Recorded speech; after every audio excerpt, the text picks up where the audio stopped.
የሁሉ ነገር ባለቤት የሆነው አላህ የወሰነው ሆኗል። ኢና ሊላሂ ወኢና ኢለይሂ ራጂዑን። እኛ የአላህ ነን፣ ወደ እርሱም ተመላሾች ነን። የሀገራችን እስልምና እምነት ተከታይ ታላቅ አባትና መሪ የሆኑ ተቀዳሚ ሙፍቲ ሀጂ ዑመር እንድሪስ ወደ አኺራ ሂደዋል ማለት ነው። አሰላሙ አለይኩም ወራህመቱላሂ ወበረካቱ። ውድና የተከበራችሁ የቻናሌ ቤተሰቦች እንዲሁም ገና ላልተቀላቀላችሁ ሰላም ሰላም ብያለሁ። ሰላማችሁ ብዝት ትርፍ ይበል። ዛሬ ከባድ ሀዘን ነው። ዛሬ የሰማነው ከባድ ሀዘን ነው። የሁሉ ነገር ባለቤት የሆነው አላህ የወሰነው ነው የሚሆነውና ኢና ሊላሂ ወኢና ኢለይሂ ራጂዑን። እኛ የአላህ ነን፣ ወደ እርሱም ተመላሾች ነን እና በጣም የሚያሳዝን ትልቅ ሀዘን ነው። ተቀዳሚ ሙፍቲ ሀጂ ዑመር እንድሪስን እንግዲህ ወደ አኺራ መሄዳቸውን ስንሰማ በጣም ነው ያዘን ነው።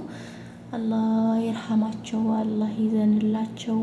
በጣም ትልቅ አባታችን ነው ያጣነው። እውነት ለመናገር አላህ ይዘንላቸው። እንግዲህ ያ ረብ ከደጋጎች ባሮቹ አላህ ያደርገው። በጣም ነው የምር ልባችን የሰበረን ማለት ነው።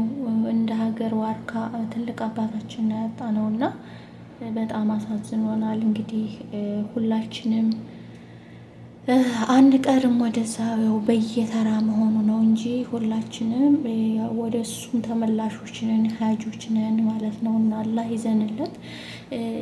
ይህንን ፈገግታቸውን መረጋጋታቸውን እና ጥበባቸውን ዳግም ለማየት ባለመታደላችን ልባችን በሀዘን ተሰብሯል እያሉ ያው አስተላልፈዋል ማለት ነው።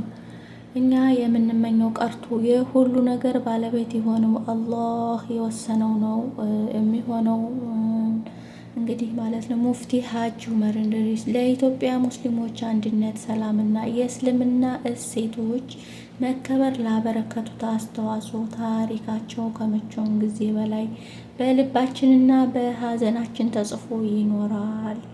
ታላቅና ቁም ነገር ያለው አባት አተናል። እውነት ለመናገር በጣም በጣም በጣም ያሳዝናል። አላህ ይዘንላቸው። ለቤተሰቦቻቸው፣ ለመላው የኢትዮጵያ ለዚህ ከባድ ሀዘን መጽናናትን ይስጥልን። አሚን ያ ረብል ዓለሚን። አላህ ጀነተል ፈርዶስንም ደግሞ አላህ ይወፍቃቸው ያ ረብ። አላህ ይዘንላቸው።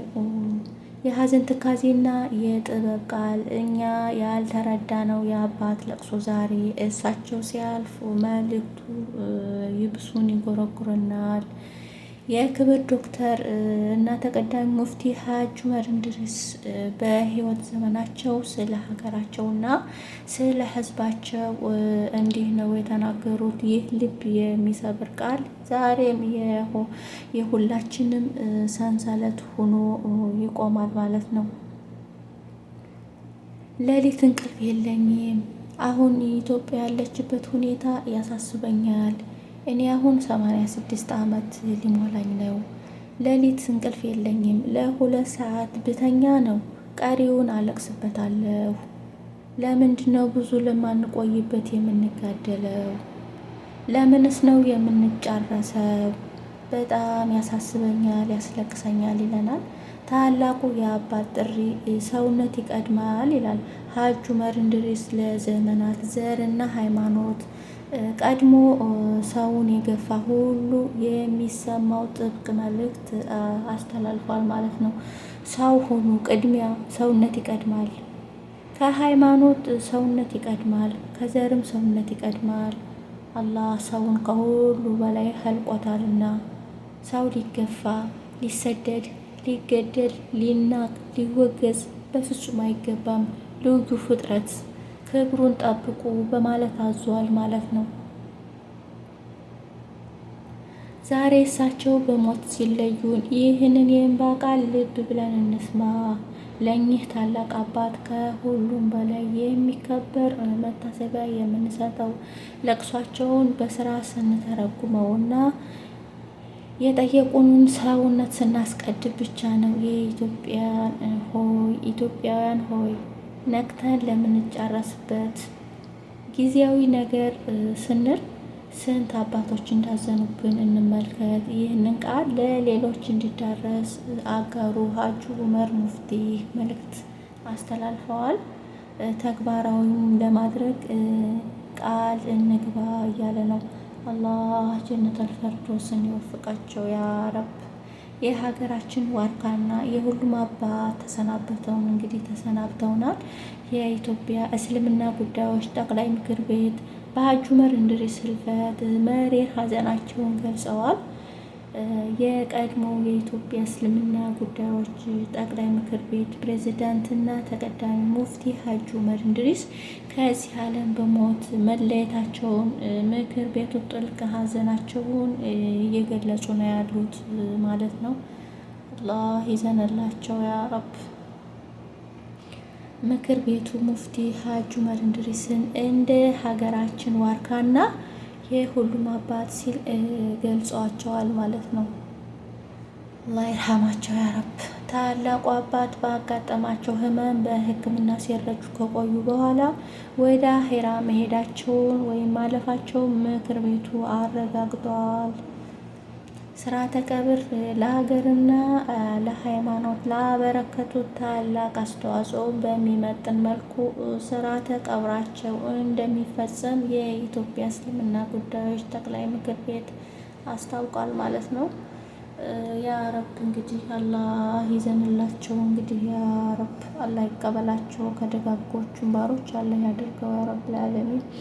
የኢትዮጵያ ያጣችው የእውቀት እንባ ሀጂ ዑመር እንድሪስ ናቸው ማለት ነው። አላህ ይዘንላቸው። ዛሬ ወደ አኼራ መሻገራቸውን የተሰማው የኢትዮጵያ እስልምና ታላቅ አባት ሀጂ ዑመር እንድሪስ ደመቀ ረጅም አገልግሎትና የእውቀት ጉዞ ያስተላለፉ ናቸው እንግዲህ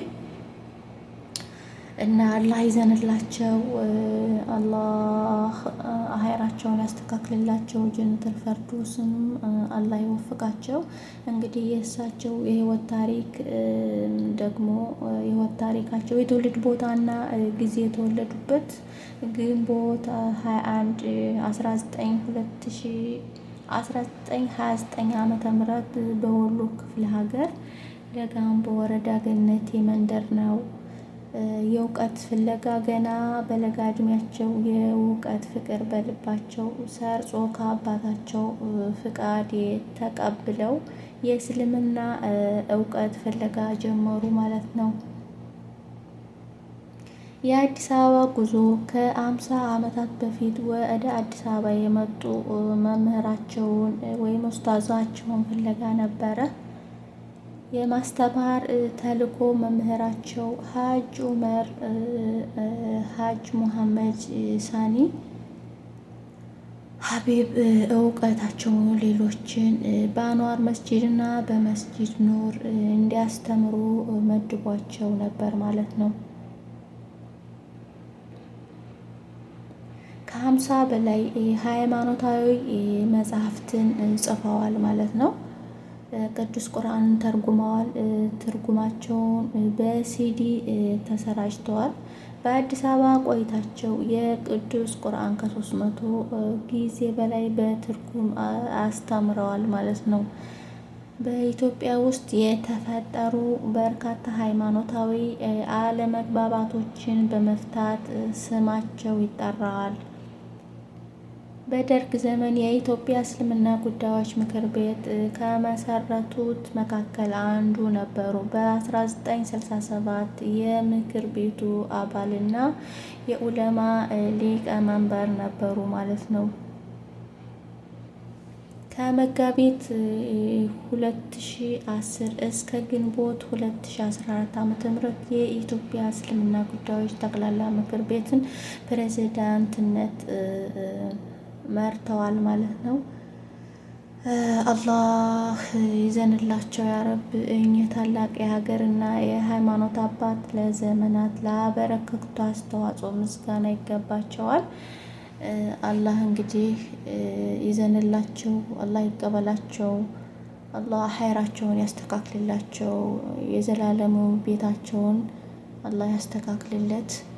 ሁላችሁም በዱዓችሁ አትርሱት፣ ዱዓ አድርጉለት። አላህ ጀነተል ፈርዶስ ሲወፍቀው። ሌላ ቪዲዮ እስከምንገናኝ አሰላሙ አለይኩም ወራህመቱላሂ ወበረካቱ።